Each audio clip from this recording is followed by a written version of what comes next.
നമസ്കാരം, ഗ്രാമീണ വാർത്തകളിലേക്ക് സ്വാഗതം. നമുക്ക് ഈ നിമിഷം കിട്ടിക്കൊണ്ടിരിക്കുന്ന വാർത്ത എന്ന് വെച്ച് കഴിഞ്ഞാൽ കടുവാക്കുഴിയിൽ പുലി ഇറങ്ങി എന്നതാണ്. കടുവ ഏത് തരം ഗുണമുള്ള കടുവയായിരിക്കുന്നത്? ഇതായിരുന്നു അതിന്റെ ശബ്ദം. നമുക്കിനി അറിയാനുള്ളത് കടുവയെ നേരിൽ കണ്ടവരെയാണ്. ആരാണ് നമ്മൾ ഏത് തരത്തിലാണ് കണ്ടത്? നമ്മൾ ഇങ്ങനെ കണ്ടു.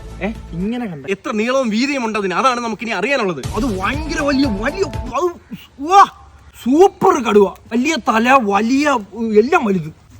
ഭയങ്കര കടുവ. അത് കടുവ നമ്മളെ കണ്ടപ്പോ കമന്ന് കിടന്ന് ഇണ ചേരാൻ വന്നതായിരുന്നു. നമ്മളെ കണ്ടപ്പോ അത് നമ്മുടെ അട്രാക്ഷൻ. കരി ഇണ ചേരാനാണ് ഈ കടുവ നാട്ടിലിറങ്ങിയതെന്ന് പറഞ്ഞു കഴിഞ്ഞാൽ അത് ആരും ഇല്ലേ? നമുക്ക് കിട്ടുന്ന ഇവിടെ ഇണ ചേരാൻ. ഇപ്പൊ കടുവ നാട്ടിലിറങ്ങി കിട്ടാമോണ്. കടുവയുടെ സംഭവം കടുവ നിന്ന സ്ഥലമായിരിക്കും. ഈ കാണുന്ന ഒരു 10 സെന്റ് ഇതിന്റെ കുഞ്ഞമ്മയുടെയാണ്. അവർ വിൽക്കാൻ വെച്ചേക്കാണ്. ഉറങ്ങുന്ന മണ്ണാണ്. അതെ, ചുളുവിന് 1 സെന്റ് ഒരു 5 ലക്ഷത്തിന് പോകണം. അതിന്റെ ഇടയിൽ പൊയ്ക്കോളും. ഇങ്ങനെ പോയോണ്ട് ഇവിടെ സിംഹം ഇറങ്ങും. ഈ കടുവാക്കുഴിയിൽ തന്നെ നമുക്ക് ഇന്നലെ ഒരു വെള്ളി മോതിരം മോഷണം പോയതായിട്ടൊരു വാർത്ത കൂടിയാണ് നമുക്കിപ്പോൾ കിട്ടിയിരിക്കുന്നത്. അപ്പൊ അതും എങ്ങനെയാണെന്നാണ് നമുക്ക് അറിയാൻ പറ്റാത്തത്.